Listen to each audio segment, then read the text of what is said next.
All right, so back to the 322. I said I was going to wait, but I just can't wait. So now that it's nice and clean, we're going to go ahead. I did find one of the things that I found when I was cleaning it out is these bushings, these little, I don't know, pipe adapters, nylon pipe adapters. Found a good set in the parts pile. It's these bars right here that are missing. So what I'm going to do is I decided I'm going to do a couple things today. We're going to replace the transaxle fluid. That's pretty simple and easy. While I'm letting that drain, actually I'm going to work on taking all the tires off. I'm going to install those brake rods right there, or at very minimum just the hardware, maybe not the whole brake rods, because the rods themselves are fine. Just the hardware is the hard part. This spring right here, I'm not really sure what's up with the spring, but we're gonna have to figure that out because there's not one on this side, so I'm not really sure what's going on there. And then we're going to go ahead and inspect the front wheel bearings, and I'm going to make sure those are 25 millimeter. They should be. And we'll put on a different set of tires. I don't know what set of tires yet, but we'll figure out and find a set. Other than that, go ahead and grease everything, inspect all the components, grease the drive shaft, stuff like that. Lighting is really terrible this time of year. About the time I can come outside is when the sun is basically directly in front of the shop, and it basically just makes a sunny mess of everything, which is fine. I mean, it's nice weather outside, but we're gonna go ahead and get all that done. So away we go. I'm gonna go ahead and get the differential draining so we can drain the hydraulic system, and then I'll come back once I have some of the tires off and we start working on the brake system. I've done Transaxle oil changes before, so I don't think that's anything that you necessarily want to see. So, you know, just know that I did that. It's a pretty simple process. Oh boy. So, got the Transaxle fluid, or the hydraulic fluid, changed. That was a little bit more of an adventure than I anticipated. Mostly because Ding Dong here wasn't thinking about the volume, and he tried to fit 2 gallons into the system, which it's not going to work. So I was mindlessly adding fluid, and we end up with this mess back here.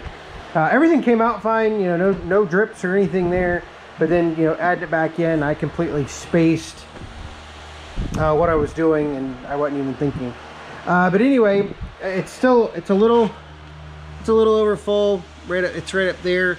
The reason it is because it's actually tilted back, sitting on these stands. So I'll monitor it when I put it back down.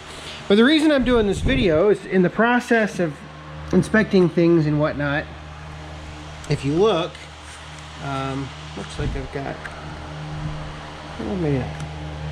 So if you look right here on the frame, looks like there has been a professional weld job done to add some angle iron brackets. I do not remember that on, I don't remember that being on the 318 I've owned. But, you know, that I'm not really sure what's going on there, but there they are. And maybe that's just something that I've missed for, I don't know how many years, but based on how the frame is, let's see here if you can see that, how the frame is kind of scorched around it. You see here, you can see them better right here. So this area right here tells me that it was welded after the fact. So I mean, seems fine. I checked the rest of the frame for cracks, and I certainly didn't see any, so I guess it's okay. And I went ahead and inspected up here to make sure this has not come off or anything and been re-welded, and it looks fine.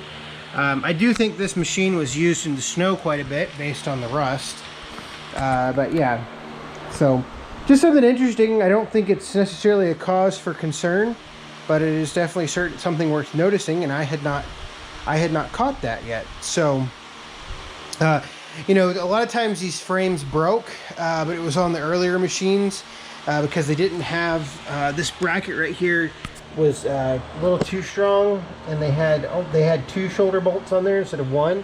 And if you look, There's not a bolt on that side, or there shouldn't be. Hopefully there's not. I can't see the screen.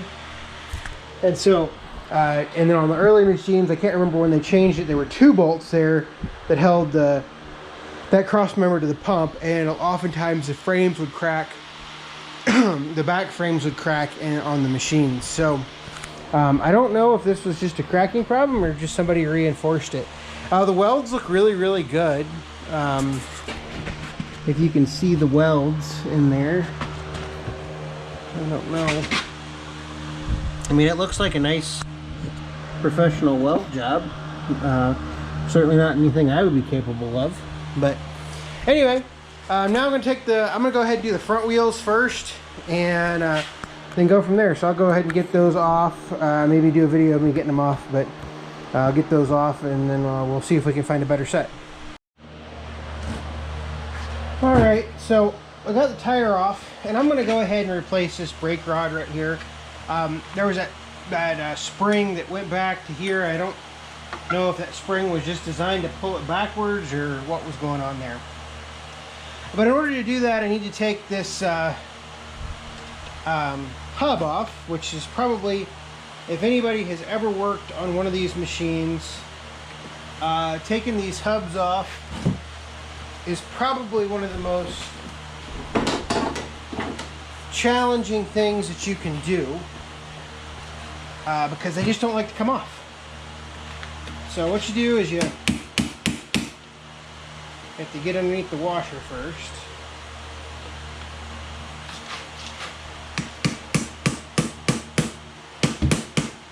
Typically the washer itself isn't the hard part, or the nut. It's actually getting the brake drum off.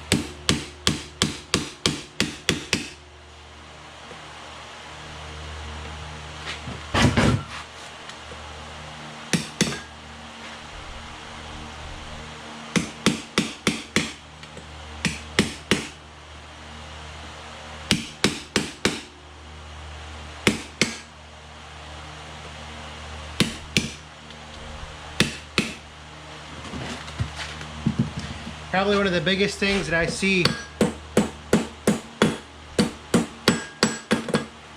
with these machines is the fact that nobody ever adjusts the brakes because they're such a pain to get to. And hopefully my crescent wrench here is big enough. It is.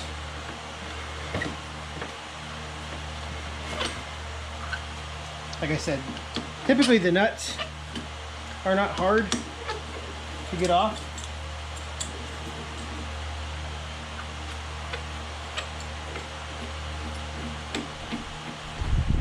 There we go. Now this washer is keyed right here, so it goes in the key to keep it from spinning. Now, we're going to see if I got lucky enough and I can just briefly beat this hub off.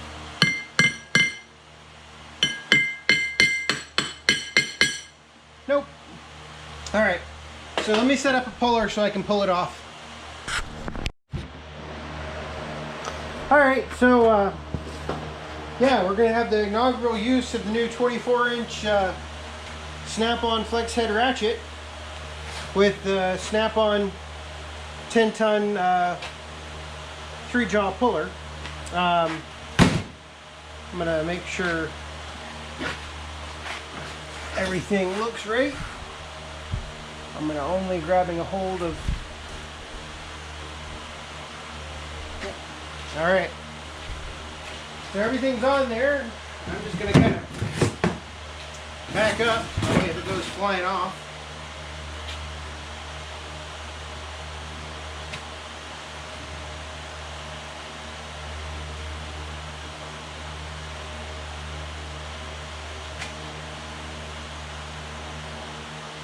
These things hate coming off, and I have no idea why. With as much force as I'm putting on this thing, I'm actually going to back it off.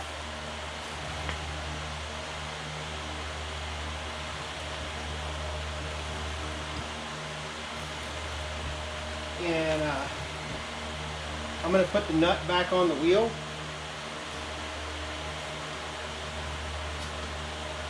And the reason I'm going to do that is then I'm going to heat it up.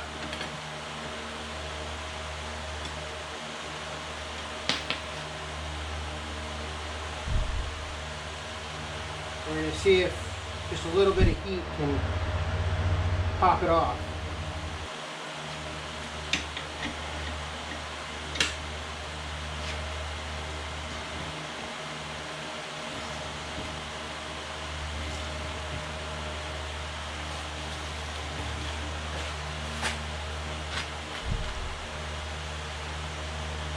Alright, so that's got some good tension on it.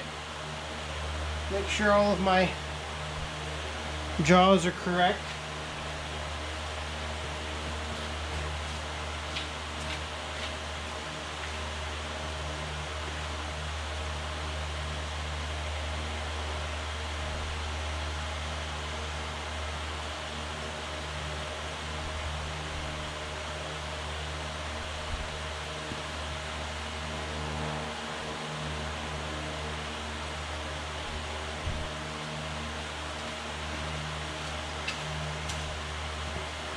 So I'm going to take my map torch and just keep the center.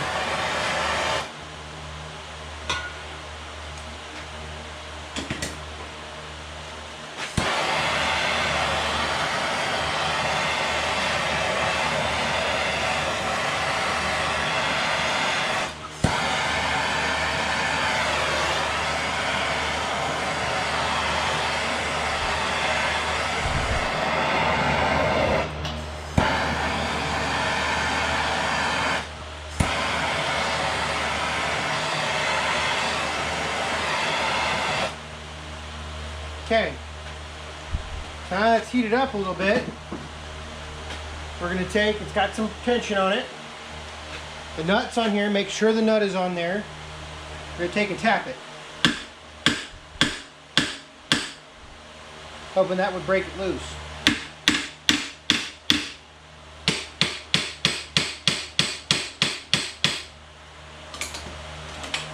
So now we're going to work on it a little bit more.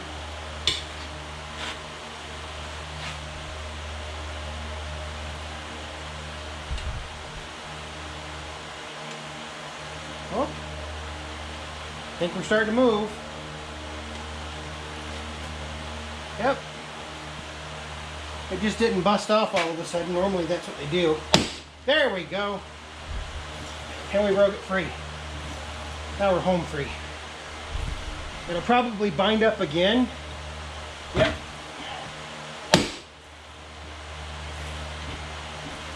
That's why these things are a pain to get apart.